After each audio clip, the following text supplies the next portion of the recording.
This is a watershed moment for Palestine, for justice and for international law.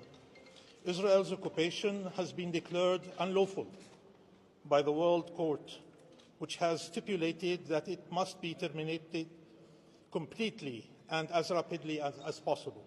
The court also found that illegal Israeli occupation violates the UN Charter, human rights and international humanitarian law.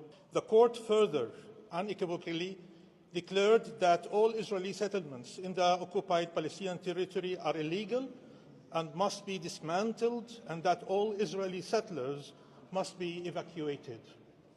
The court declared that Israeli illegal occupation not only violates but eviscerates the Palestinian people's right to self-determination in their own land, including the right to their own state.